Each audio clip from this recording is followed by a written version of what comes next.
Who's coming? Huh? If you're coming right now, let me see it.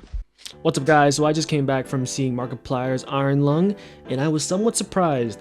Honestly, I was expecting the trash on this movie because a YouTuber, going into filmmaking and making their first feature film good is extremely unprecedented. But honestly, I wouldn't call this movie good. Maybe like good with an asterisk. Like, if you know the context of how this film was made and how it was produced, like self-produced, self-written, self-directed, and self-acted, I think this movie existing is extremely impressive. And I want to be completely honest in this review, and I don't really want to glaze Markiplier that much, but I do have to give him a lot of props because honestly, I probably couldn't do any better. I definitely couldn't do any better. And I just want to preface by saying that again, I don't want to put any aspiring filmmaker down for their first feature-length film on this scale. And I think he did a phenomenal job with everything in context. Iron Lung is a movie based on a video game called Iron Lung, where you're trapped in a submarine in the middle of the blood ocean in a blood moon, and that's honestly about all the context I knew about what's going on in the movie. I knew the main character was going to be a prisoner, so I came in with a lot of questions about like, why is this moon filled with blood, and why are they even there? And I came out with even more questions, but we'll get to that later. So Markiplier has a really good concept to work with here, and he has a lot of things to flesh out as well. I think the hardest part about this movie, about making and writing this movie, is the premise, because it's one actor in one room for about 2 hours, and I think that's extremely hard to write, and it even puts even more pressure on the actor. That was the biggest worry I had when coming into this movie. And thankfully, I think Markiplier does a really good job at keeping the audience engaged with his performance. He plays his part really well, I think he's really believable, and he adds a lot of suspense to the movie. Like, again, I want to emphasize how impressive it really is to keep an audience engaged with one character in one room for a majority of the movie. I thought it wasn't going to work as well as it did, but thankfully, he was extremely successful with it. Another part of the movie that I thought was good was the camera. I really like the choice of having the camera super zoomed in on Markiplier's face like a majority of the time, because it's a really cool choice to have in a movie like this. It really adds onto the claustrophobic and tight space that Markiplier has to work with. It makes the submarine feel even more cramped, and you spend most of the time really up close with Mark. They do this a lot in The Bear, and it creates a lot of tension, and I think it really helps this movie. However, there are some shots that I thought were out of focus or that I felt lingered too long, and near the end, the camera got way too shaky and I could barely tell what was happening. Like when am I watching Hunger Games? That, with the lighting of the movie, I think most of the time the lighting of the movie works really well, and you kind of get flashbanged a lot of the times, but it only adds on to the ambiance. And then there's other times where I can't see anything, so I don't know what's happening. For a movie made around $3 million, it looks surprisingly good. The visual effects to the practical effects with all the fake blood, they used a lot of fake blood, works really well. Like, this movie CGI looks better than most movies made with a budget that's 10 times what they made this for. The movie makes you wonder why movies cost so much to make when it looks this good. Like, the Melania movie, that movie costed like $75 million to make. And it isn't even a movie, it's a freaking documentary, so I don't even know how that works. I also really enjoyed the symbolism happening in this movie.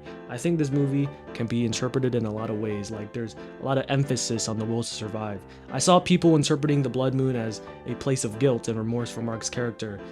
I took it as Mark's desperation to survive, and the sub is compared to how the rest of human society in the movie has clung to the desperation to survive in the apocalypse they're in. And I also think this movie is at its best when it leans into its cosmic horror aspect. There are a couple scenes of this movie that play with scale and eldritch horror, and it's just such a cool thing to see. And I think it's done so well, especially in such a small indie movie like this, because it's honestly terrifying, and I wish they leaned into it more. Alright, now let's get to the main thing that I really didn't like about this movie, and it's the writing. I think this movie, at times, can be a little aimless, and what I mean by that, there's a lot of scenes where Markiplier is just kind of just staring around, nothing's really happening, and it doesn't really add anything onto the movie.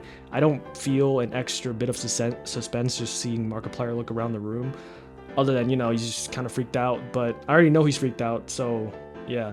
I feel like there could have been a lot more cuts If the movie was a little shorter, I think I would have liked it a lot more and the writing was a little tighter. You see this in a lot of fan-made stuff and passion projects or first or feature-length films people make, because they're really reluctant to cut anything out. And I think Mark falls into this a little bit because there are some scenes where I feel like if there were sharper cuts to end, it would have really added on to the movie, like comedy-wise, as well as making transitions a little more smooth and seamless. And I'm really trying not to spoil it, but there are specific scenes that I want to mention, but I'm not. But yeah, I'm just saying the movie could have been shorter. There's also a lot of ambiguity in this movie, and I walked out of the theater with a lot more questions than answers. And I like myself some ambiguity. The ending is atypical, which I enjoyed, but I think there's a lot of questions left to be answered about the Blood Moon and the entire human civilization. I haven't played the game and I haven't read the lore of the game, so I probably gotta do research on that to learn about it. But I feel like in a movie like this, I should have known a little more. I think a little ambiguity is good, but a lot just makes me question the story a little more, and I kind of don't like that. This movie also has some flashbacks here and there, which I think kind of messes with its structure, because I feel like Markiplier here should have either committed to showing the full backstory or not have put it in at all. His character's backstory is half explained and half shown to the audience. I feel like he could have either committed to showing the entire backstory that led up to him getting into the Iron Lung, or there could have been a really powerful dialogue about him explaining how he could have gotten into the Iron Lung. Because like, I do know how he got into it, but like, he does explain it, but it just didn't feel as impactful as it should have. And that leads to another gripe I have about this movie, and it's Mark's character. There's not a lot of development happening here. It does feel like Mark's just kind of just playing a video game, and he doesn't change that much. He's just figuring out how to, you know, manage the sub, go place to place, stuff like that. And there is an internal character conflict that he does overcome, but there's not much else. Like, I really don't want to get into spoilers, but I will say they really focus on the aspect of Mark's character that has the desperation to live, and he puts that on top of everything. I really wish they should have explored other parts of his character. Like, he's a really empathetic dude. There's a part of the movie where he feels really bad about something he did to the other characters, and they mention it over and over again, but I wish the movie would have added a little more depth to it, to his character, and especially the side characters, because they're also kind of bland and forgettable. In my opinion, I really don't care about any of them. I honestly don't even remember any of their names. The only name I remember is Mark, but I just will call Markiplier because, you know, but in the movie his name's Simon, but I'm just gonna call him Markiplier.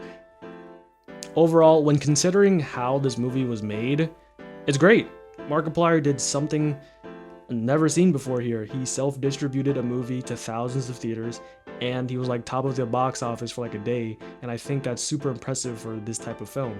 I honestly don't even want to give this a score because how it was made. I really appreciate it, and I really want to reiterate again like how impressive this movie is. Like, $3 million, self-produced, self-acted, self-written, and self-directed, and self-distributed, thousands of theaters in the US and some outside, and he did a really good job with it as the final product.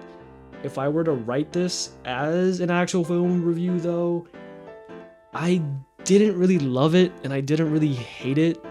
I think he does a really good job with building suspense in the middle part of the movie.